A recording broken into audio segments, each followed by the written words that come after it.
দেখো আজকে কিভাবে বিয়োগ করতে হয় দেখাবো। বিয়োগ আমরা দুভাবে করতে পারি।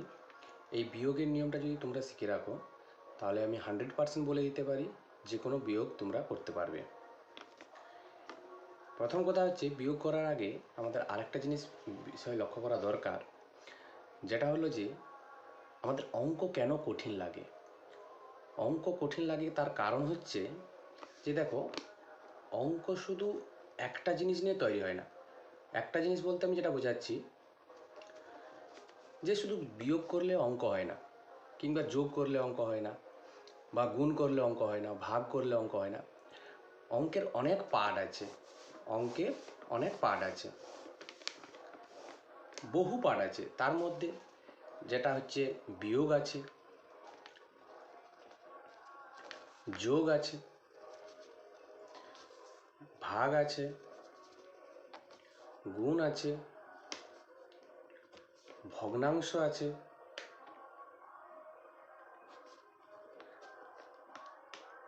এছাড়াও অনেক কিছু আছে। এগুলো প্রত্যেকটা বিষয় যদি আমরা সঠিক নিয়মে সঠিকভাবে জানতে পারি তাহলে আমার মনে হয় অঙ্ক সবার কাছে খুবই সহজ ব্যাপার হবে। তো তোমরা কে কি জানো না জানি না, আজকে আমি যেটা শেখাবো সেটা হলো বিয়োগ। বিয়োগের পারফেক্ট নিয়ম একটা বই থেকে আমরা যেটা পড়ি সেটা একটা আছে, আর আমি আমার তরফ থেকে একটা দেখাবো, সেটা তোমরা যদি চাও শিখে নিতে পারো। দেখো, বইয়ের নিয়ম যেটা হচ্ছে সেটা দেখো, ধরো একটা বিয়োগ আমি করলাম।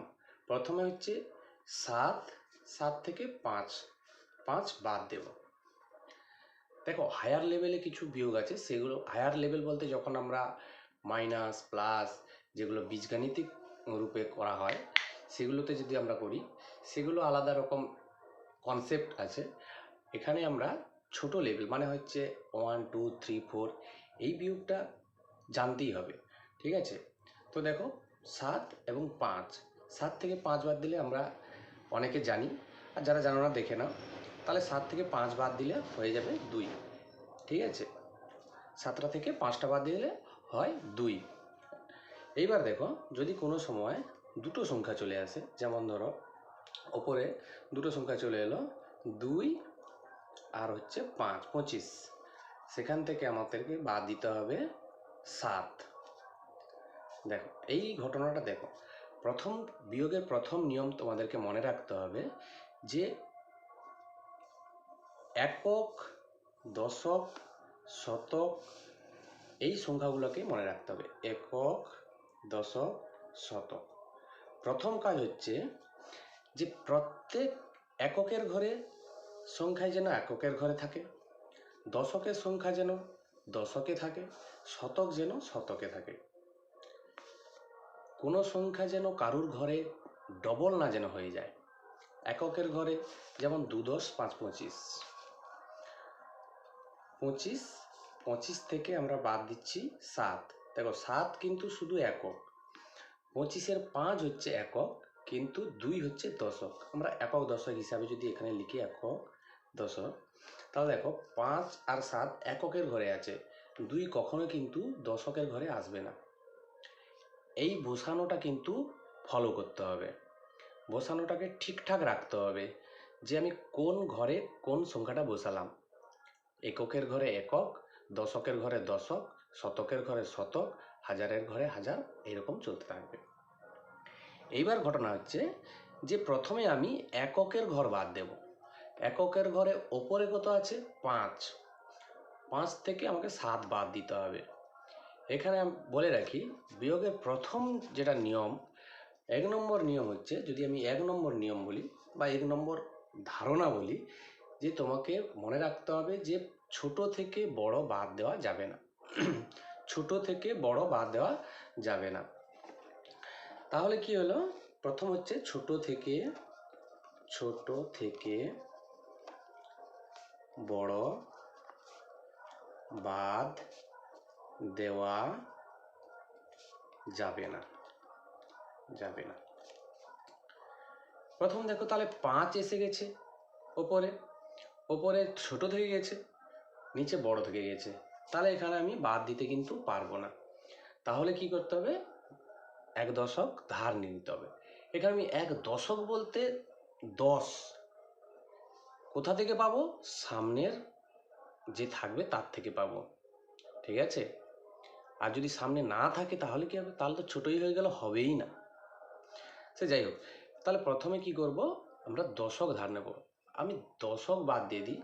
একদম সহজ পদ্ধতিতে আমরা যদি দশক 10 ধার নেব, এত ধার নেব, এসব বাদ দিয়ে একদম সহজ সাপটা ব্যাপার, যেটা হলো কি, যে আমি 1 নিয়ে নেব, এই 2-এর থেকে 1 নিয়ে নেব, এইটা 5-এর সামনে বসিয়ে দেব। তাহলে ছিল কত, 5 ছিল 5, তার সামনে যদি 1 চলে আসে কত হয়ে যাবে, টোটাল ছিল 5, 1 সামনে চলে এলো, তাহলে কত হয়ে গেল, সেটা হয়ে গেল 15। তাহলে 15 থেকে যদি আমরা 7 বাদ দিই, চলে আসবে 8। বোঝা গেল। কিন্তু কথাটা হচ্ছে, এর কাছ থেকে যখন আমি 1 নিয়ে নিলাম, এ তখন কিন্তু হয়ে গেল 2 ছিল, এর কাছ থেকে 1 নিয়ে নিলে এ কত হয়ে যাবে, তখন এ হয়ে যাবে তখন কিন্তু 1। 2 ছিল, 1 নিয়ে নিলাম, হয়ে গেল 1। তাহলে এটা যদি 1 হয়ে যায়, 1 থেকে এখানে বাদ দিতে হবে, এখানে কোনো সংখ্যাই নেই, তাহলে আমি কি করব, ওই 1টাই বসিয়ে দেব। বোঝা গেল ব্যাপারটা। এইবার দেখো, আমি আরো একটা অঙ্ক করে দেখাচ্ছি। আমি লিখব 2, 5, 7 একক দশক শতক, তার থেকে বিয়োগ দিচ্ছি 8, 9।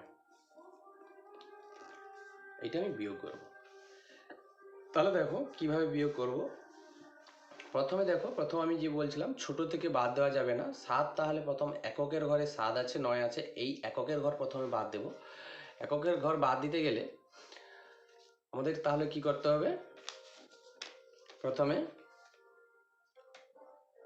7 থেকে 9 বাদ যাচ্ছে না, তাহলে আমাদের প্রথমে কি করতে হবে, 5 থেকে 1 নিয়ে নিতে হবে। 5 থেকে 1 নিয়ে নিলাম, তাহলে এখানে হয়ে গেল কত, 4। দেখো ঘটনাটা, আমি 5 কেটে দিলাম, তাহলে এখানে হয়ে গেল কত, 4। আর 17-র কাছে হয়ে গেল, 7-এর কাছে হয়ে গেল, কি করলো, 7 আর সামনে 1, তাহলে কত হয়ে গেল, 17। আমি 7 কেটে দিলাম, তাহলে 17 থেকে 9 বাদ যাবে, কোনো ব্যাপার না। 17 থেকে 9 বাদ দিলে কত হয় বলো তোমরা, 9, 8, 17, 8 বেরিয়ে গেল। এইবার দেখো, তাহলে এখানে থাকছে কি, 4, এটা তো হয়ে গেল। এবার এখানে আসবো দশকের ঘরে। দশকের ঘরে এলে এটা হচ্ছে একক, দশক, এটা শতক। আমি এককের ঘর হয়ে গেল, তারপরে দশকের ঘরে আসবো। দশকের ঘরে যদি আসি, প্রথমে উপরে 4 আছে, কেন আমি 1 তো 5 থেকে 1 নিয়ে নিলাম, ওকে দিয়ে দিয়েছি 7কে, তাহলে 4 থেকে গেছে। 4 থেকে কি 8 বাদ যাবে, এই যে ছোট থেকে বাদ দেওয়া যাবে না বলেছিলাম, তাহলে ছোট আছে উপরে 4 আর নিচে আছে 8, তাহলে 2-এর কাছ থেকে আমি আবার 1 নিয়ে নেব। 2-এর কাছে যদি 1 নিই, তাহলে দেখো 2 থেকে 1 চলে গেল, সেখানে হয়ে গেল 14। 2-এর কাছে 1 চলে গেল, হয়ে গেল 14, আর এটা থেকে গেল তাহলে কত, 1। 2 বাদ দিয়ে থেকে গেল 1, তাহলে এখানে 14 থেকে 8 বাদ দেওয়া যাবে। আমরা হাতে গুনে কেউ বিয়োগ করি, আমরা কেউ মুখে মুখে বিয়োগ করি।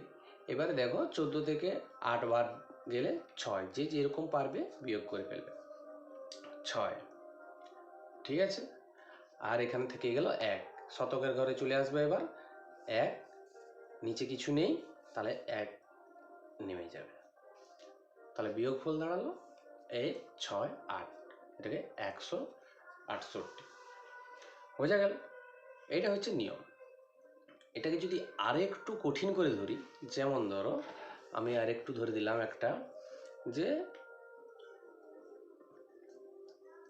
200 থেকে 12 বাদ দেব। কীভাবে বাদ দেব, দেখো প্রথমে তো 0 থেকে 2 বাদ যাবে না, তাহলে আমাদেরকে প্রথমে কি করতে হবে, 1 ধার নিতে হবে 0-র কাছ থেকে 1, কিন্তু ভাই এ শূন্যের কাছে তো কিছুই নেই, এ কি করে দেবে একে? এ কি করলো তখন, দশকের শূন্যটা কি করলো, এ এর কাছ থেকে ধার নিল, দুইয়ের কাছ থেকে। আচ্ছা দেখো, দুইয়ের কাছ থেকে যখন ধার নিয়ে নিল এক, তখন এখানে হয়ে গেল এক থেকে গেল, এ কত হয়ে গেল তখন 10। এইবার এ বলছে দেখো যে আমার তো 10 হয়ে গেছে, তুমি এক নিয়ে নাও। 10 যখন একে এক দিয়ে দিল, তখন এ হয়ে গেল 10, কিন্তু এই 10 কিন্তু হয়ে গেল 9, কারণ 10 থেকে এক এ নিয়ে নিয়েছে। বোঝা গেল? এইবার দেখো 10 থেকে 2 বাদ যাচ্ছে, 8। তারপরে দেখো 9 আছে ওপরে, 9 থেকে 1 বাদ যাবে, 8। আর এখানে থেকে গেছে 1। বুঝতে পারলে? তাহলে দেখো, যদি বুঝতে পেরে থাকো, আমি একটা অঙ্ক দিচ্ছি, সেটা একটা করে রাখো, কমেন্ট করবে করে। কত হলো? 2 0 8 99। এটা করে দেখাবে, ঠিক আছে? এইবারে হচ্ছে দ্বিতীয় নিয়মটা করব না এখন, কারণ দ্বিতীয় নিয়মটা করতে গেলে অনেক লম্বা ভিডিও হয়ে যাবে, তাই এটা এখানে থাকলো। পরের ভিডিওতে দ্বিতীয় বিয়োগটা দেখাবো। এখন তাহলে এই পর্যন্ত থাকলো, পরের ভিডিওয় দেখা হবে।